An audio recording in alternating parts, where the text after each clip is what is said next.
kind of decisions going on. Hey, good morning everyone, and welcome to ShortSalePowerHour.com. Fred Weaver, Kevin Kauffman, Coach Collard, and thanks for joining us today. It's Friday. This show has had many names. I almost would like to name it back to the original name, but I will not. We're not going there. But this is a unforgettable story, to say the least. So, Coach, we're back into talking around short sales today, and I would love for you to share this story. Well, this excited me when Fred asked me to share it because I didn't realize it unboxed you like it did. Oh, dude, it unboxed me.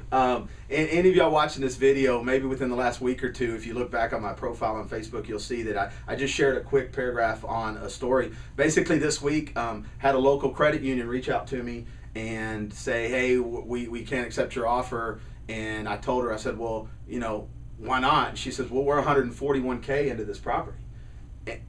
And I kind of giggled to myself, not really knowing what we're up against, but I'm like, well, you realize the property's only worth 60 or 65, right?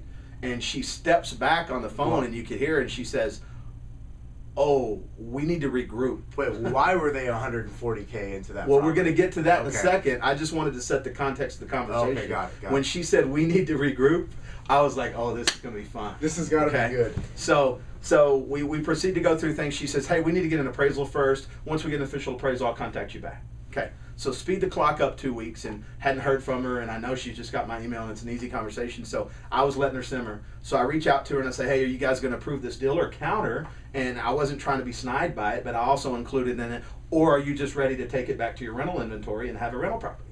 And within like 4 or 5 minutes, she emailed back and said, yeah, we'll counter. We'll take 65.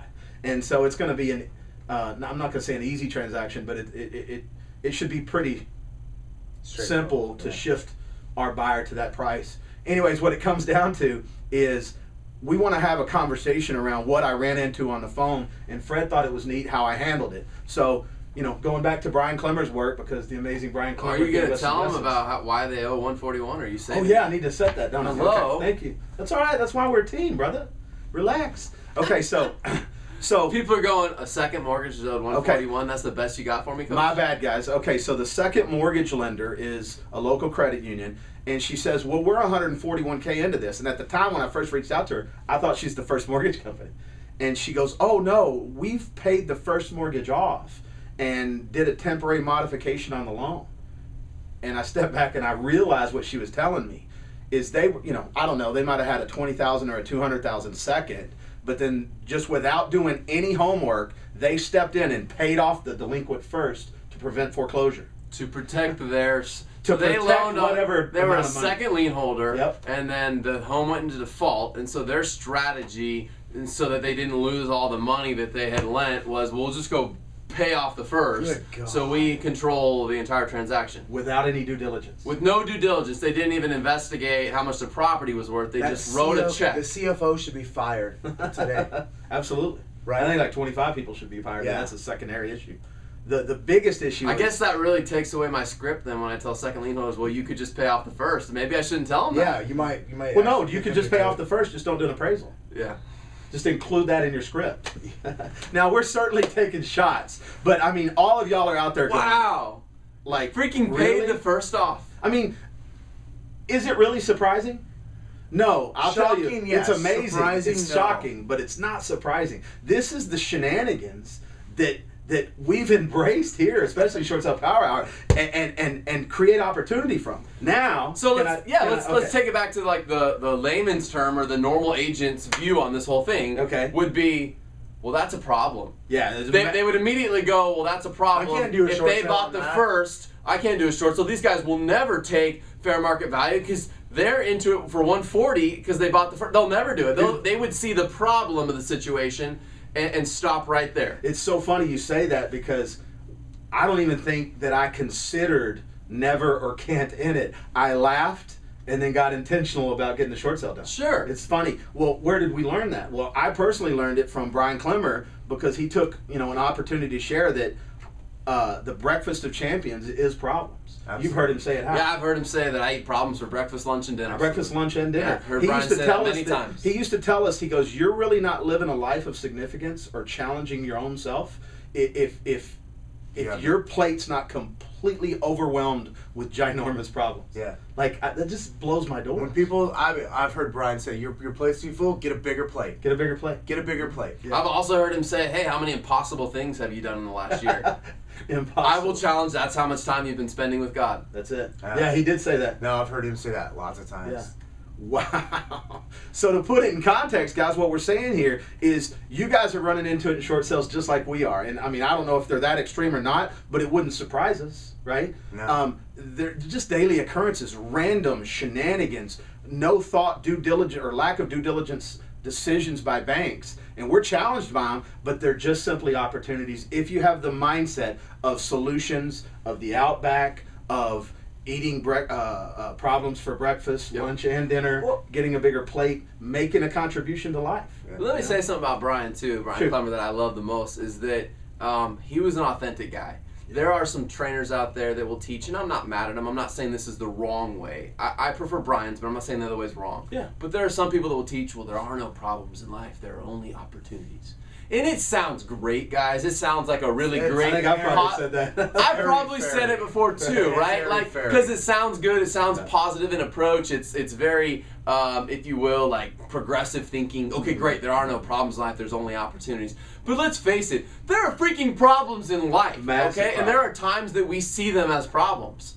But the context that I learned from Brian was, hey, when you find yourself in that place of seeing it as a problem and not as an opportunity, just have a mindset that says, I eat problems for breakfast, lunch, and dinner. Right. It's like when Kevin and I teach, when you hear a no, we actually get more excited. It's not saying that like you're never going to hear a no. That would be like a no is just a temporary yes. Okay, we could say that in our class. We don't. We say you're going to hear a lot of no's. Get used to it and develop a mindset. And get used to it and develop a mindset that goes, I love no's. That means I'm closer to a yes. They're not temporary no's. They're no's.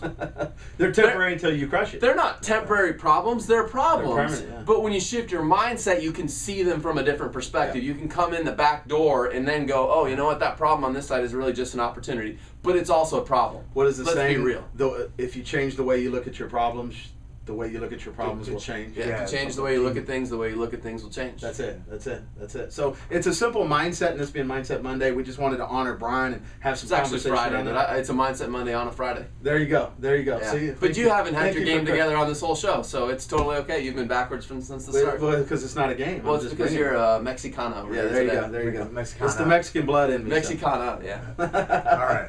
All right, guys. So, hey, we hope y'all got something out of this. Filter through the shenanigans and get to the content. Comes down to this. Embrace your problems, own them, and crush them. I better say this real quick before somebody thinks I'm making fun of Mexicans. Like, you consider yourself Mexican, which is why I don't consider myself You are Mexican. the whitest boy from Texas ever that you can... Yo soy puro mexicano de San Luis Potosí, Mexico.